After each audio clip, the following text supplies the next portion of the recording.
What's up, y'all? This is Brave, and I'm back for another review of Love and Marriage Huntsville, y'all. This is, season 6? I want to say this is episode 13 now. Let me actually double check. Yeah, 13. Episode is titled Holding Court. I can already tell that I'm going to hate Maurice even more. I'm sorry. I am so sick of Maurice. He is worse than his brother. He has been able to hide a lot of his terrible ways, because we were looking at how bad Marceau is, but baby, Maurice is really the villain here. So, of course, we start off exactly where we left off with him talking to Kimmy, right? And this man is adamant that she needs to have a conversation with Kiowa because there's an issue between these women. We just saw them have a cordial conversation in regards to his child, but he thinks that they have a problem. So he brings up the fact that, because you've been waiting on an apology from her. And it's like, no, you know who actually owes her an apology? You, Maurice. You, your brother, as well as Martell. Now, I can't recall which one of them brought that bullshit to the show, but it was definitely them. Oh, also, Letitia, because she's the one who met with Kiowa and tried to perpetuate the foolishness. Now, if y'all really want my honest opinion when it comes to if I think that Kimmy interfered with Maurice and Kiowa's marriage, I think that she did unintentionally. Because it blows my mind that they had supposedly signed the papers, but Kiowa was still coming from the point of a reconciliation. I think that Maurice was trying to put his hands in two different cookie jars. I would not be surprised if we later found out that at the same time that this man was telling Kimmy, no, I'm done with her, the divorce is about to be final, all of this stuff, he was still sliding back to Kiowa. And I feel like Kiowa hasn't been saying anything about it to spare Kimmy feelings. I would not be surprised, y'all, if Maurice slid back to Kiowa a couple of times in the mix of that. I'm sorry, but I can just see him being a sleazeball like that. But nonetheless, back to the show. He basically is over here priding himself on the fact that, he has been fostering this relationship between Kimmy and Kiowa. Negro, you haven't been fostering anything. If anything, you still want these two women to be fighting over you. Bye, Maurice. So now he tries to bring it back around to the fact that, Kimmy's going to be in all the meetings that he sets up.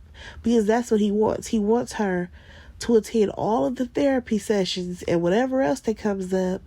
So that way he can dip out and go wherever he needs to go and leave Kimmy to clean up his mess.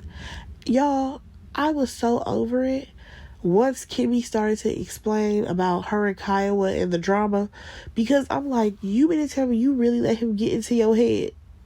You let him get into your head and make you feel insecure because now this man has you questioning how you feel, and especially how you feel towards Kiowa and the whole situation that y'all have been in. Because he is going on and on about how, I do still think that you feel away. He keeps gaslighting her, and it's frustrating to watch. Now, did y'all catch the part where Maurice said, I could have been ugly like you wanted me to, but if that was the case, Monster would not be living here. So you mean to tell me that you're accusing Kimmy of possibly having some type of negativity towards Kiowa or whatever, to the point where you weren't even going to have custody for your child? I am so confused. I'm just like, dude, why do you keep trying to blame Kimmy for everything? And honestly, y'all, it is frustrating for me to watch these scenes when I think of Kimmy is going through enough. Why are you trying to add stress onto her life? Why would you do that, Maurice? That makes no sense to me. Are you dumb? Are you fucking dumb? Why are you trying to stress this woman out who is literally fighting for her life? That is absolutely crazy to me. But as long as Maurice is right in his head, that's all that matters. Like, the fact that his conclusion was, well, you know what? I'm going to set up a meeting for you and Kiowa. Yeah, y'all can have dinner together. I'm going to go ahead and set that up because, you said that you would attend all of the meetings. Like, I'm sorry. Kimmy is one better than me. Baby, when I tell you that man would have had divorce papers on his desk that next day. Absolutely not. There's no way you gonna treat me like this and I'm supposed to be your wife. But y'all, let me just go ahead and move on. Maurice is frustrating me enough for that scene. We gonna hop on over to Tisha. So we learned that her girls have a product. They are coming out with a hair care line. I guess it's gonna be a kids hair care line, I'm gonna assume, because this is her kids that are doing it. One thing that I will say is that I'm glad that she's doing something with her daughters, considering when they opened up Black, they did that a big old photo thing with all the boys in the family. Yeah, I'm never gonna forget that. And they just basically left the girls out. But good for her starting a business for the girls. Whoop-de-doo. Here comes her cousin Kiki. So the whole point of Kiki being there is so they can talk about the fact that Tisha is actually getting the key to the city in, Mobile, Alabama. And it's basically a big deal. The thing is, she did not invite Kiki initially. Kiki heard this information through the grapevine, probably of the family. And she's like, okay, well, that's a big deal. So Tisha ends up inviting her. And she's like, yeah, I'll come down. Now, we'll see if Kiki actually makes it there. But I will say, well, girl, you did give her a short notice. So if she didn't make it, it is what it is. But let's go ahead and move on. All right, y'all. So let's slide on over to Melody. She is actually having that spa day that she spoke to Kimmy about. I want to say maybe first, second episode that she wanted to take her out to a spa day. They're finally meeting up. And one thing that I will say about Melody is that whenever it comes to Kimmy, she always checks on her health. How's radiation going? Do you have a lot more treatments? All those types of questions. And I get it. She may not always want to talk about the cancer stuff, but I do like the fact that Mel checks on her. So she's like, well, I'm pretty sure you're getting support by all the guys in the house because, it's Jalen, Monster, as well as Maurice. Y'all, where is Jalen? Where is Jalen? I want to see some scenes with him and his mother because Maurice is aggravating. So I need for Carlos to find Jalen and put that man on our screen so he can talk to his mama. Nonetheless, she's like, yeah, we're working on that. So Melody kind of looks at her like, what do you mean you're working on that? Because in everybody's mind, if you know that this woman is going through battling cancer, you would think that her household will support her in every way possible. But baby, not this household. And honestly, I hate the fact that Kimmy created the excuse that, well, Monster's 16. And so what? He still needs to clean up his nasty room. So basically, they talk about how Maurice has this bright idea that her and Kiowa need to have this conversation because, they've been taking small steps, but they're never going to be best friends. And that's absolutely fine. I would not expect for that to happen. Everybody can't be Cherie and Jada Pinkett Smith. Be realistic. So one thing that stood out to me was the fact that Melody asked her if she actually interfered with their marriage.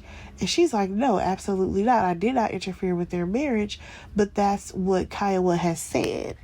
But the thing is, Kimmy, you can't even give all the smoke to Kiowa because it was Maurice and his brother who were talking about this on the show. I really kind of hate the fact that Kimmy is now speaking about this meeting that she's going to have with Kiowa.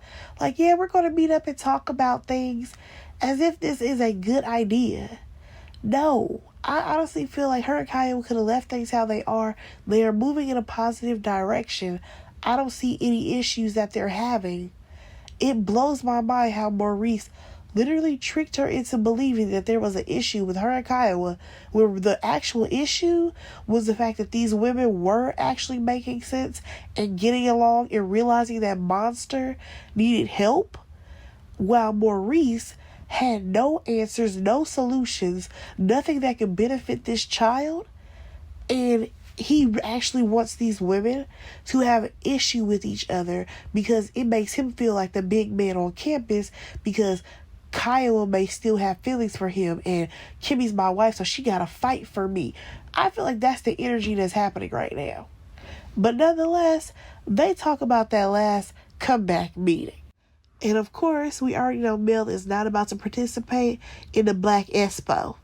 But she also brings up the fact that, she did have a conversation with Tisha where she had to also let her know that not only has there been, drama within the group, but you have Martell involved and we have a custody battle going on.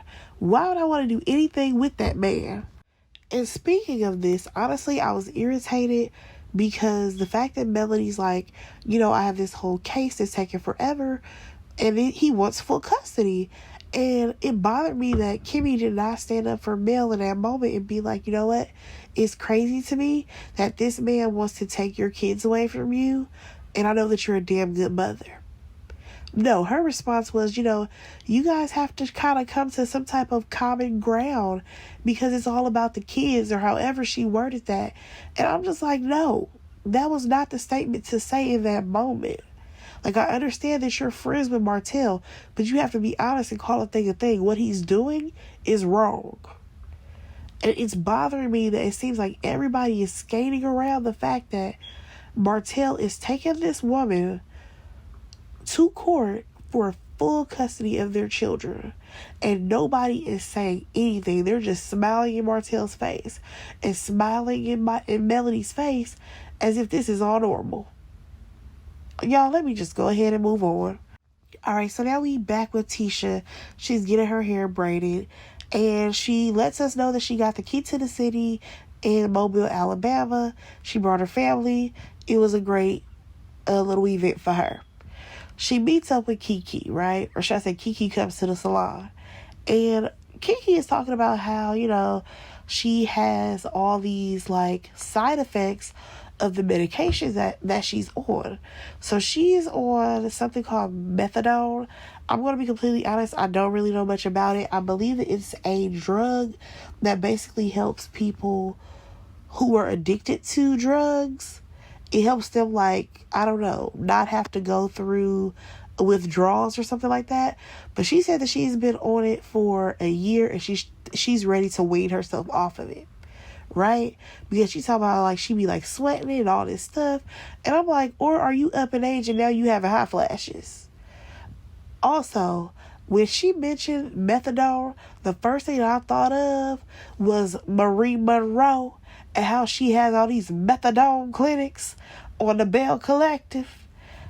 I know I'm probably the only person who thought of that, but anytime I hear the word methadone, I think of Marie Monroe. But back to this show, Tisha feels some type of way because she felt like this woman gave me her word that she would be in Mobile, so that way she can see me get the key to the city, and she didn't show up. She feels like Kiki is flaky. Now, one thing that we not about to do with this whole storyline is make it seem like, Kiki has been flaky. She hasn't been showing up. Is she back using drugs? I really hope that is not where they might try to go with this, because Tisha is really feeling some type of way. But then we come to find out, old girl didn't even have a ride. So Kiki said that her car wasn't working. Her husband was out of town. She tried to get a rental. For some reason, they wouldn't allow her to get a rental. Who knows? She might got bad credit or something. I don't know. Nonetheless, she couldn't get a rental. I feel like if that's the case, then why couldn't she borrow one of y'all cars? Because Marceau has multiple cars, and I'm pretty sure Tisha has something that they could have spared her, or she could have rode with y'all. That could have been an option. But no, you want to sit up here and be like, you've always done this to me and blah, blah, blah. Girl, sit down somewhere. All right, enough of that on Letitia and Kiki. Let's move on over to Melody. She actually goes over to the Fletcher's house, right? Now, did y'all catch the fact that the husband, I think his name is Chris, is out here trying to be a TikTok sensation? I said, sir, go lay down somewhere, please. I don't think that you about to be that guy on TikTok. Now, y'all, we learned that the last time Mel saw the Fletchers was actually at the courthouse. Now, why were they there? Oh, because they actually got subpoenaed on behalf of Martell. I'm like, Martell, how you going to involve these people and they don't even know that they're being involved? He didn't give them no heads up, no nothing. And according to Nell, she did not appreciate the fact that she got subpoenaed. And Mel basically was saying that, all of the people that he subpoenaed, they weren't like rallying on his side. They were asked the questions about how each parent treats the kid, and these people gave their honest answers saying that, both parents are around the kids and they do a good job with the kids. Y'all, so we actually learned that Martell, he's actually living in one of Chris's properties, but he's about to have to move because they sold that place. It's already under contract. And I'm like, so you mean to tell me you're worrying about the stability of your children with Melody when you don't even have a home for them to stay in and be stable? So Chris is like, I warned this man that when you go through a divorce, this is the type of things that you'll have to go through, him being alone and all this stuff. So then Mel is like, listen, Martell enjoyed having that dual income household. And now that he's on his own, he realized that every bill and everything else, it's all on him. I mean, it's to the point where this man has asked this woman to pay for his legal fees. Negro, ain't no way you gonna try to take my kids from me, have full custody of them, and then tell me to pay your legal fees? Are you crazy? So what's the outcome? Oh, the kids are going to have the same schedule that they have now, which I believe is 1 week on, 1 week off. I think that's the agreement that they have. However, Mel feels like the judge definitely seemed to like Martell a little bit too much because she seemed to be a little biased. So Mel's thinking about filing something against the judge or whatever when it comes to this hearing. Now let's hop on over to Martell and his mama. So the whole point of this was that Martell was upset that his mom did not have his back in court. It sounded to me that he wanted her to lie on the stand, so that way it made him look good and look better than Melody. However, his mom wasn't giving out any extra information unless it was asked of her. And even Martell says that Chris didn't do what he wanted him to do. And at one point they bring up the fact that Melody mentioned something along the lines of, she would get the kids for 6 months and he would get the kids for 6 months. And he's like, oh my God, no, I would never be able to do that, blah, blah, blah. And I'm like, Negro, that's no different than you just getting your child over the summer. And then they go back to their mama house during the school year. And honestly, another thing that I wanted to point out was the fact that Martell sat up there and tried to make it seem like Melody was the one who took him to court and was trying to fight for full custody. When did that happen? You're the person who filed that you wanted full custody of these kids first because what? You said she had too many babysitters. So don't sit up here and get mad at her filing for the same thing because you want to play in her face. Alright, but let's go ahead and move on to this last scene, and that is with Kimmy meeting up with Kiowa so that they can talk, right? So first off, they start talking about Monster and how Kiowa knows that she needs to move back. Not move back, but she needs to be more present in Monster's life. Now, I have no idea where Kiowa lives, like I've mentioned, but I just wonder what is it going to take for her to actually make that possible. Now, Kimmy and Kiowa talk about how, the past was for them, and this is where I'm like, okay, this conversation was going good, but it's about to go bad. Because Kimmy, she brought up the fact that Kiowa has called her a homewrecker. And Kiowa is like, no, I didn't call you no homewrecker. And Kimmy's like, well, the public feels this way. They've been saying that I interfered with your marriage when you were married to Maurice, and that's not what happened. But Kiowa is like, listen, I can't do nothing about the public opinion. I can't do anything about that. And honestly, she can't. Once people have made their mind up about things, it is what it is. But I will say that I still believe that Maurice is the problem. I definitely feel like Maurice was trying to play both women at one point in the beginning, and you can't tell me nothing otherwise. But also, Kimmy, you can't get mad at Kiowa for this situation where really it was your husband and your brother-in-law who brought this stuff to the big screen. They're the ones who talked about it on the show and were making jokes about it. It made it bigger than what it probably was. But y'all, that is where the episode left off. Let me know what y'all thought about this episode. Go ahead and like, comment, and subscribe to my channel. And I will talk to y'all in the next one. Bye, guys.